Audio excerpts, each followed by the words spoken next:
दोस्तों स्वागत है दोस्तों आप सभी का आपके अपने YouTube channel RK with education पर। दोस्तों हमारी जो बाल विकास और शिक्षा शास्त्र की जो टॉपिक वाइज प्रश्नोत्तरी चल रही थी उसके आज भाग 19 में आज हम 25 प्रश्नों पर चर्चा करेंगे। इस भाग में हमने 25 प्रश्न लिए हैं। लेव वाई गोत्स्की का जो सिद्धांत है सामाजिक सांस्कृतिक विकास का, उसके बारे में जो पिछली परीक्षा में पूछे गए जो प्रश्न है आज हम उन पर चर्चा करने वाले हैं। तो अगर आप इन प्रश्नों को पीडीएफ के रूप में चाहते हो तो आप हमारे टेलीग्राम चैनल है आरके विथ एजुकेशन, उसको ज्वाइन जरूर कर लें। और अगर यूट्यूब चैनल पर पहली बार विजिट कर रहे हो तो यूट्यूब चैनल को सब्सक्राइब जरूर कर दें। तो देखते हैं आज का पहला प्रश्न। तो आज का पहला प्रश्न है, सामाजिक रचनावाद के जनक के रूप में निम्न में से किसे जाना जाता है। ऑप्शन 1 दे रखा है वाई गोत्स्की, ऑप्शन 2 दे रखा है जेरोम ब्रूनर, ऑप्शन 3 दे रखा है जॉन डीवी, ऑप्शन 4 दे रखा है जीन पियाजे, ऑप्शन 5 दे रखा है अनुत्तरित प्रश्न। तो सामाजिक रचनावाद के जनक के रूप में जिन्हें जाना जाता है वो है वाई गोत्स्की। कौन है? वाई गोत्स्की। इनका पूरा नाम है लेव वाई गोत्स्की। लेव वाई गोत्स्की ये इनका पूरा नाम है। जेरोम ब्रूनर का कौन सा सिद्धांत है? जेरोम ब्रूनर का संज्ञानात्मक रचनात्मक सिद्धांत है। संज्ञानात्मक तो रचनावाद दोनों का मिक्सर जो सिद्धांत है वो है जेरोम ब्रूनर का। जीन पियाजे का है बालक का संज्ञानात्मक विकास सिद्धांत। संज्ञानात्मक विकास सिद्धांत सिद्धांत जो हमने पिछले जो भाग है उनमें कर लिया है इनको दोनों को ही।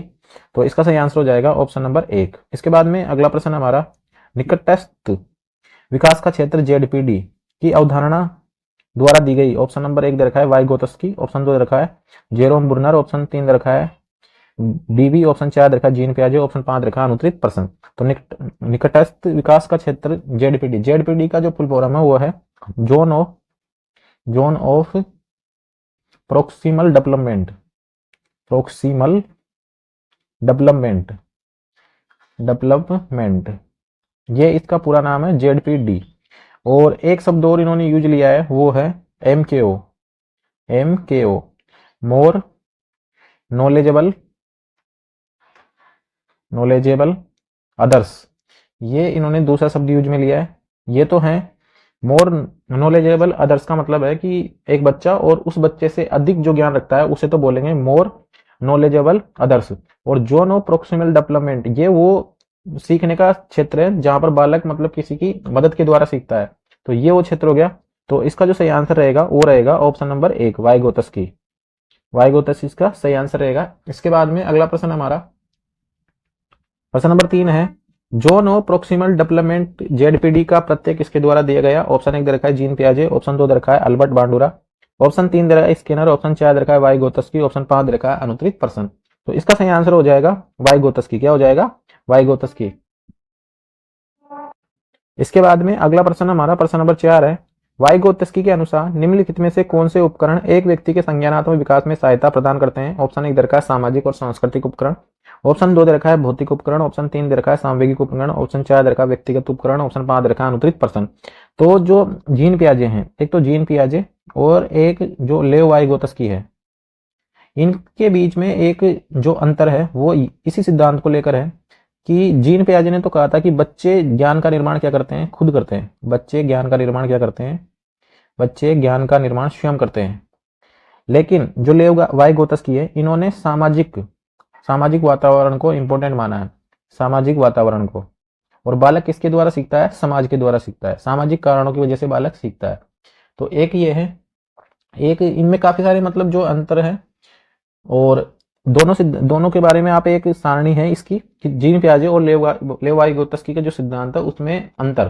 तो ये बहुत ही ज्यादा इंपॉर्टेंट है, कभी कभी इसमें से प्रश्न पूछ ले जाते हैं। जीन पियाजे ने जो कहा है कि भाई बालक का जो विकास एक निश्चित आयु तक चलता है। निश्चित आयु बताई है उन्होंने, 4 जो अवस्थाएं बताई है उन तक चलता है। लेकिन जो लेव वाई गोत्स्की है इन्होंने बताया कि जो विकास है वो आजीवन चलता रहता है। तो इसका तो सही आंसर हो जाएगा सामाजिक और सांस्कृतिक उपकरण। ऑप्शन नंबर 1 इसका सही आंसर रहेगा। इसके बाद में अगला प्रश्न हमारा, निम्नांकित में से किसके अनुसार ज्ञान की रचना में सामाजिक अंतरक्रिया की भूमिका महत्वपूर्ण होती है। ऑप्शन 1 दे रखा है जीन पियाजे, ऑप्शन 2 दे रखा है वाई गोत्स्की, ऑप्शन 3 दे रखा है जेबी वाटसन, ऑप्शन 4 दे रखा है स्किनर, ऑप्शन 5 दे रखा है अनुत्तरित प्रश्न।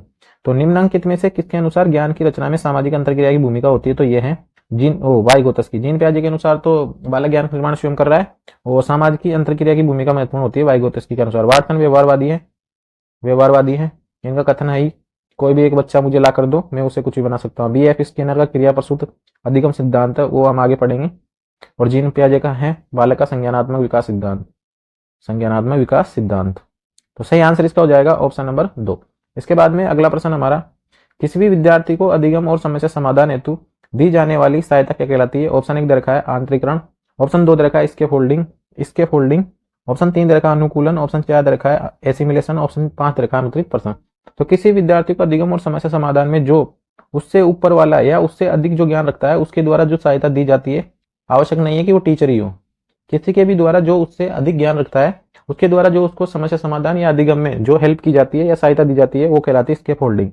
स्केप होल्डिंग इंग्लिश शब्द है, इसका अलग अलग एग्जामों में अलग अलग जो हिंदी मीनिंग आई हुई है। एक तो इसको बोलते हैं पहाड़, एक बोलते हैं इसको मचान, एक बोलते हैं ढांचा, और इंग्लिश में बोलते हैं इसको स्केप होल्डिंग। स्केप होल्डिंग तो इंग्लिश में याद रख लें आप, आपको शब्द जरूर मिल जाएगा इसके होल्डिंग से संबंधित। ये प्रश्न भी एक बार 3 या 4 बार एग्जाम में पूछे जा चुके हैं इस प्रकार के प्रश्न, तो सही आंसर इसका हो जाएगा ऑप्शन नंबर 2।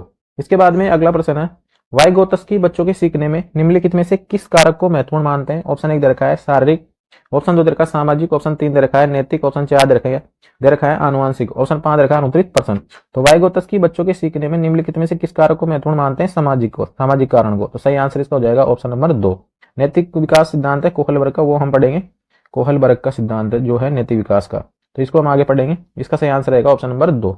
इसके बाद में अगला प्रश्न है, स्केप होल्डिंग की संकल्पना दी गई। ऑप्शन 1 दे रखा है वाइगोत्स्की, ऑप्शन 2 दे रखा है पावलोव, ऑप्शन 3 दे रखा है स्किनर, ऑप्शन 4 दे रखा है वाटसन, ऑप्शन 5 दे रखा है अनुत्तरित प्रश्न। तो स्केप होल्डिंग की जो संकल्पना दी गई है वो दी गई है वाइगोत्स्की के द्वारा। सही आंसर हो जाएगा इसका ऑप्शन नंबर 1। पावलोव का कौन सा सिद्धांत है? शास्त्रीय अनुबंधन जो सिद्धांत है अधिगम का, वो है पावलोव का, वो हम पढ़ेंगे। और क्रिया प्रसूत का जो अधिगम का जो सिद्धांत है वो है स्किनर का, और वाटसन है व्यवहारवादी।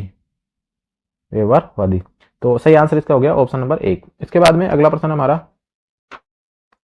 वाइगोत्स्की के अनुसार सीखने को पृथक नहीं किया जा सकता, यानी सीखने को किससे अलग नहीं किया जा सकता। ऑप्शन 1 दे रखा है उसके सामाजिक संदर्भ से, ऑप्शन 2 दे रखा है अवबोधन और अवधारणात्मक प्रक्रियाओं से, ऑप्शन 3 दे रखा है पुनर्बलन से, ऑप्शन 4 दे रखा है मापन में योग्य परिवर्तन से। तीनों जो इसके उत्तर है चारों उत्तर इसके सही है, लेकिन अपन से पूछा गया है वाइगोत्स्की के अनुसार। तो वाइगोत्स्की के अनुसार उसके सामाजिक संदर्भ से सीखने को पृथक नहीं किया जा सकता। सही आंसर इसका हो जाएगा ऑप्शन नंबर 1। इसके बाद में अगला प्रश्न है हमारा, वाइगोत्स्की के अनुसार बच्चे सीखते हैं जब उन्हें, ऑप्शन 1 दे रखा है कि जब उन्हें पुनर्बलन दिया जाता है, ऑप्शन 2 दे रखा है परिपक्व होने से, ऑप्शन 3 दे रखा है अनुकरण से, ऑप्शन 4 दे रखा है वयस्कों और समवयस्कों के साथ परस्पर क्रिया से, ऑप्शन 5 दे रखा है अनुत्तरित प्रश्न। तो वाइगोत्स्की के अनुसार बच्चे सीखते हैं जब वो वयस्कों के और अपने हम उम्र के बच्चों के साथ परस्पर क्रिया करते हैं, तो वो समाज में रहकर सीखते हैं। सही आंसर इसका हो जाएगा ऑप्शन नंबर 4। और जीन पियाजे का क्या है कि जीन पियाजे के अनुसार बालक स्वयं ज्ञान का निर्माण करता है, ये एक अंतर है इनका बड़ा। इसके बाद में अगला प्रश्न हमारा, वाइगोत्स्की के अनुसार सीखने की प्रक्रिया पर सबसे अधिक प्रभाव किसका होता है? ऑप्शन 1 दे रखा है संज्ञानात्मक विकास का, ऑप्शन बी दे रखा है सामाजिक और सांस्कृतिक परिवेश का, ऑप्शन 3 दे रखा है मानसिक आयु का, ऑप्शन 4 दे रखा है आनुवंशिकता का, और ऑप्शन 5 दे रखा है अनुत्तरित प्रश्न। तो वाइगोत्स्की के अनुसार बच्चे की सीखने की प्रक्रिया पर सबसे अधिक प्रभाव जो होता है वो किसका होता है? सामाजिक और सांस्कृतिक परिवेश का। इनका सिद्धांत भी इसी नाम से है, सामाजिक सांस्कृतिक विकास सिद्धांत। वाइगोत्स्की का सामाजिक सांस्कृतिक विकास सिद्धांत इसका नाम है सांस्कृतिक सिद्धांत, इस नाम से इनका सिद्धांत है। तो सामाजिक और सांस्कृतिक परिवेश का बालक पर सीखने पर सबसे ज्यादा प्रभाव पड़ता है, ऑप्शन नंबर 2 इसका सही आंसर रहेगा। इसके बाद में अगला प्रश्न हमारा, वाइगोत्स्की ने किस अवधारणा का प्रस्ताव दिया जो सीखने की क्षमता और वर्तमान प्रदर्शन के बीच की दूरी को दर्शाती है? ऑप्शन 1 दे रखा है मानसिक आयु, ऑप्शन 2 दे रखा है आसन विकास का क्षेत्र, ऑप्शन 3 दे रखा है आत्मनियंत्रण, ऑप्शन 4 दे रखा है प्रेरणा, ऑप्शन 5 दे रखा है अनुत्तरित प्रश्न। तो इसको मैं आपको थोड़ा सा समझा देता हूं। मान लो ये कोई कार्य है, क्या ये कार्य है, ये कोई कार्य करना है या कोई अधिगम करना है बच्चे को, और बच्चा अपना यहाँ पर है, बच्चा कहाँ है? यहाँ पर है। मान लो बच्चे यहाँ पे बीच में खड़ा है और बच्चे को इतना काम वो आ गया, कितना काम आ गया? यहाँ तक का काम बच्चे को आ जाता है, और इतना काम उसको नहीं आता, तो ये तो हो जाएगा जेडपीडी। क्या हो जाएगा? जेडपीडी। और अगर इस काम को सीखने के लिए या इसको अधिगम करवाने के लिए अगर किसी ने सहायता की इसकी, तो ये हो जाएगी स्कैफोल्डिंग। क्या होगी? स्कैफोल्डिंग। यानी इस बच्चे को यहाँ तक पहुंचाने के लिए अगर कोई सहायता कर रहा है तो वो क्या हो गई? स्कैफोल्डिंग। क्या हो गई? स्कैफोल्डिंग। सही आंसर इसका हो जाएगा आसन विकास का क्षेत्र, option number B. Option number B इसका सही आंसर रहेगा। इसके बाद में अगला प्रश्न हमारा प्रश्न नंबर 13 है, वाइगोत्स्की के सिद्धांत में स्कैफोल्डिंग का क्या अर्थ है? ऑप्शन 1 दे रखा है बच्चे को पूरी तरह से स्वतंत्र छोड़ देना, ऑप्शन 2 दे रखा है सीखने में सहयोग प्रदान करना, ऑप्शन 3 दे रखा है बच्चे की गलतियों की उपेक्षा करना। ऑप्शन 4 दे रखा है केवल सख्त नियमों का पालन करना। और ऑप्शन 5 दे रखा है अनुचित प्रश्न। तो वाइगोत्स्की के सिद्धांत में इसके फोल्डिंग का मतलब है सहायता करना। क्या है? सहायता करना। और इसको हिंदी में क्या बोलते हैं? पहाड़ बोलते हैं, मचान बोलते हैं और ढांचा बोलते हैं। अलग अलग एग्जाम में अलग अलग शब्दों से इसका उच्चारण किया गया है। इसके फोल्डिंग शब्द का हो सकता है आने वाले एग्जाम में अलग ही शब्द आपको देखने को मिल जाए। तो सीखने में सहयोग प्रदान करना इसका सही आंसर रहेगा। इसको आप इंग्लिश में याद रखें, इसके फोल्डिंग, ऑप्शन नंबर 2। इसके बाद में अगला प्रश्न हमारा, वाइगोत्स्की के अनुसार भाषा का मुख्य उद्देश्य क्या है? ऑप्शन 1 दे रखा है ज्ञान बढ़ाना। ऑप्शन 2 दे रखा है संचार और विचार प्रक्रिया को विकसित करना। ऑप्शन 3 दे रखा है सामाजिक प्रभाव को बढ़ाना। ऑप्शन 4 दे रखा है सांस्कृतिक विकास करना। ऑप्शन 5 दे रखा है अनुत्तरित प्रश्न। तो वाइगोत्स्की के अनुसार भाषा का जो मुख्य उद्देश्य है वो है संचार और विचार प्रक्रिया को विकसित करना। सही आंसर हो जाएगा इसका ऑप्शन नंबर 2। ऑप्शन नंबर 2 इसका सही आंसर रहेगा। संचार और विचार प्रक्रिया को विकसित करना ही इसका क्या है? भाषा का मुख्य उद्देश्य। सही आंसर ऑप्शन नंबर 2। इसके बाद में अगला प्रश्न हमारा, वाइगोत्स्की ने सीखने को किसके साथ जोड़ा है? ऑप्शन 1 दे रखा है शारीरिक विकास। ऑप्शन 2 दे रखा है सामाजिक सहभागिता। ऑप्शन 3 दे रखा है आत्मनिर्भरता। ऑप्शन 4 दे रखा है संज्ञानात्मक कार्य। ऑप्शन 5 दे रखा है अनुत्तरित प्रश्न। तो वाइगोत्स्की ने सीखने को किसके साथ जोड़ा है? सामाजिक सहभागिता के साथ में जोड़ा है। ऑप्शन नंबर 2 इसका सही आंसर रहेगा। इसके बाद में अगला प्रश्न हमारा, प्रश्न नंबर जो 16 है वो हमारा है, वाइगोत्स्की के सिद्धांत में आंतरिक भाषण का महत्व किसके लिए है? ऑप्शन 1 दे रखा है आत्मनियंत्रण और समस्या समाधान के लिए। ऑप्शन 2 दे रखा है भाषा सीखने के लिए। ऑप्शन 3 दे रखा है सामाजिक संपर्क के लिए। ऑप्शन 4 दे रखा है स्मृति सुधार के लिए। ऑप्शन 5 दे रखा है अनुत्तरित प्रश्न। तो आंतरिक जो भाषण का महत्व किसके लिए माना है इन्होंने? इसका जो सही आंसर माना है वो माना है आत्मनियंत्रण और समस्या समाधान के लिए। तो सही आंसर इसका रहेगा ऑप्शन नंबर 1। क्या रहेगा सही आंसर? ऑप्शन नंबर 1 इसका सही आंसर रहेगा आत्मनियंत्रण और समस्या समाधान के लिए। इसके बाद में अगला प्रश्न हमारा, वाइगोत्स्की के अनुसार बच्चों का विकास मुख्यतः किस माध्यम से होता है? ऑप्शन 1 दे रखा खेल। ऑप्शन 2 दे रखा सामाजिक और सांस्कृतिक अनुभव। ऑप्शन 3 दे रखा अभ्यास। ऑप्शन 4 दे रखा आत्म प्रेरणा। ऑप्शन 5 दे रखा अनुत्तरित प्रश्न। तो विकास, तो बच्चों का जो विकास हो चारों चीजों के द्वारा ही होता है, लेकिन वाइगोत्स्की के अनुसार पूछा है तो सामाजिक और सांस्कृतिक अनुभव के द्वारा बच्चों का विकास मुख्यतः होता है। सही आंसर इसका हो जाएगा ऑप्शन नंबर 2। इसके बाद में अगला प्रश्न हमारा, वाइगोत्स्की का सिद्धांत मुख्य रूप से किस पर आधारित है? ऑप्शन 1 दे रखा है संज्ञानात्मक प्रक्रिया। ऑप्शन 2 दे रखा है सामाजिक आर्थिक स्थितियां। ऑप्शन 3 दे रखा है सामाजिक और ऐतिहासिक संदर्भ। ऑप्शन 4 दे रखा है जैविक कारक। ऑप्शन 5 दे रखा है अनुत्तरित प्रश्न। तो जैविक कारक या जैविक परिपक्वता को तो किसने महत्व दिया है? जैविक परिपक्वता को तो किसने महत्व दिया है? जीन पियाजे ने। विकास में जैविक परिपक्वता को किसने महत्व दिया है? जीन पियाजे ने। जीन पियाजे ने। और जेरोम ब्रुनर ने तो कहा है कि विकास की किसी भी अवस्था में किसी को कुछ भी सिखाया जा सकता है, तो वो तो जेरोम ब्रुनर का हो गया। और वाइगोत्स्की का क्या है सिद्धांत? मुख्य रूप से किस पर आधारित है? सामाजिक और ऐतिहासिक संदर्भ में। इसमें है सामाजिक, सांस्कृतिक और ऐतिहासिक संदर्भ में। तो सही आंसर इसका हो जाएगा option number C. Option number C इसका सही आंसर रहेगा। इसके बाद में अगला प्रश्न हमारा, प्रश्न नंबर 19 है हमारा, सहयोगी अधिगम वाइगोत्स्की के सिद्धांत का एक उदाहरण है। इसका अर्थ क्या है? ऑप्शन 1 दे रखा है शिक्षक का छात्र पर नियंत्रण। ऑप्शन 2 दे रखा है विद्यार्थियों का एक दूसरे से सीखना। ऑप्शन 3 दे रखा है स्वतंत्र कार्य। ऑप्शन 4 दे रखा है शिक्षक द्वारा शिक्षा का एकात्मक दृष्टिकोण। ऑप्शन 5 दे रखा है अनुत्तरित प्रश्न।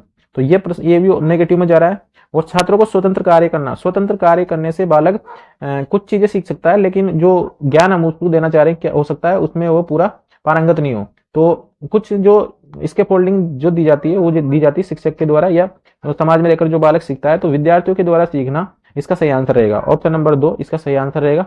इसके बाद में अगला प्रश्न हमारा, वाइगोत्स्की के अनुसार बच्चे किस प्रकार से ज्ञान का निर्माण करते हैं? ऑप्शन 1 दे रखा है व्यक्तिगत प्रयासों से। ऑप्शन 2 दे रखा है सामाजिक बातचीत के माध्यम से। ऑप्शन 3 दे रखा है आनुवंशिकता के माध्यम से।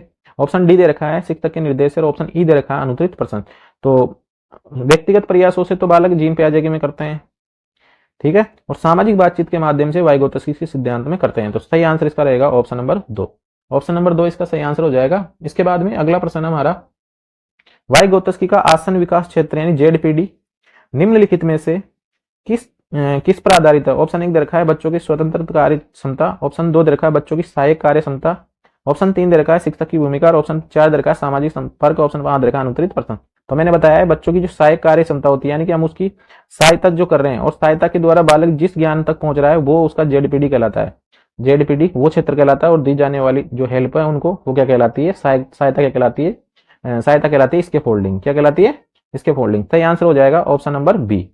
ऑप्शन नंबर 20 का सही आंसर रहेगा। इसके बाद में प्रश्न नंबर 22 है हमारा, वाइगोत्स्की के सिद्धांत में खेल को क्या माना जाता है। ऑप्शन 1 दे रखा है मनोरंजन का साधन, ऑप्शन 2 दे रखा है सीखने का एक माध्यम, ऑप्शन 3 दे रखा है शारीरिक विकास का जरिया, ऑप्शन 4 दे रखा है समय व्यतीत करने का साधन, ऑप्शन 5 दे रखा है अनुत्तरित प्रश्न। तो वाइगोत्स्की के सिद्धांत में खेल को क्या माना जाता है, सीखने का एक माध्यम माना जाता है। क्या माना जाता है, सीखने का एक माध्यम माना जाता है। क्योंकि जो उसमें क्या होता है, बालक के बच्चों के साथ में रहता है तो सामाजिक होने का प्रयास करता है। सामाजिक होने का प्रयास कैसे करता है, जैसे खेल के कुछ नियम होते हैं तो खेल के नियमों का पालन करेगा और एक उसमें खेल की भावना आएगी, बच्चों में एकता की भावना उनमें देखने की मिलेगी और उस पर इसी प्रकार उसके अंदर जो और भी अन्य चीजें हैं उनका विकास उसके अंदर होने लगता है। तो सीखने का एक माध्यम को उन्होंने क्या माना है, खेल को क्या माना है, सीखने का एक माध्यम माना है। तो ऑप्शन नंबर 2 इसका सही आंसर रहेगा। इसके बाद में अगला प्रश्न है, वाइगोत्स्की के अनुसार सीखने में भाषा की भूमिका क्या है। ऑप्शन 1 दे रखा है केवल संचार का साधन, ऑप्शन दे रखा ऑप्शन केवल संचार का साधन, ऑप्शन 2 दे रखा है सामाजिक संपर्क का उदाहरण, ऑप्शन 3 दे रखा है संज्ञानात्मक विकास का माध्यम, ऑप्शन 4 दे रखा है उपरोक्त सभी। तो वाइगोत्स्की के अनुसार सीखने में भाषा की भूमिका क्या है, तो केवल संचार का साधन, सामाजिक संपर्क का उदाहरण, संज्ञानात्मक विकास का माध्यम। तो इसका सही आंसर रहेगा ऑप्शन नंबर 4 उपरोक्त सभी। संचार का साधन भी है, सामाजिक संपर्क का उपकरण भी है और संज्ञानात्मक विकास का माध्यम भी है। सही आंसर रहेगा इसका ऑप्शन नंबर 4। इसके बाद में अगला प्रश्न हमारा, वाइगोत्स्की के अनुसार सांस्कृतिक उपकरण का क्या अर्थ है। ऑप्शन 1 दे रखा है बच्चों के खेलने के उपकरण, ऑप्शन 2 दे रखा है भाषा और संज्ञानात्मक उपकरण, ऑप्शन 3 दे रखा है सामाजिक और तकनीकी संसाधन, ऑप्शन 4 दे रखा है केवल तकनीकी संसाधन, ऑप्शन 5 दे रखा है अनुत्तरित प्रश्न। तो वाइगोत्स्की के अनुसार सांस्कृतिक उपकरण का तात्पर्य भाषा और संज्ञानात्मक उपकरण। क्या है, भाषा और संज्ञानात्मक उपकरण। इसका सही आंसर हो जाएगा ऑप्शन नंबर 2। ऑप्शन नंबर 2 इसका सही आंसर रहेगा। इसके बाद में अगला प्रश्न हमारा प्रश्न नंबर 25 है, वाइगोत्स्की का सिद्धांत शिक्षक की किस भूमिका को बढ़ावा देता है। ऑप्शन 1 दे रखा है निर्देश देने वाले के रूप में, ऑप्शन 2 दे रखा है सहायक और मार्गदर्शक के रूप में, ऑप्शन 3 दे रखा है नियंत्रक के रूप में, ऑप्शन 4 दे रखा है समीक्षक के रूप में, ऑप्शन 5 दे रखा है अनुत्तरित प्रश्न।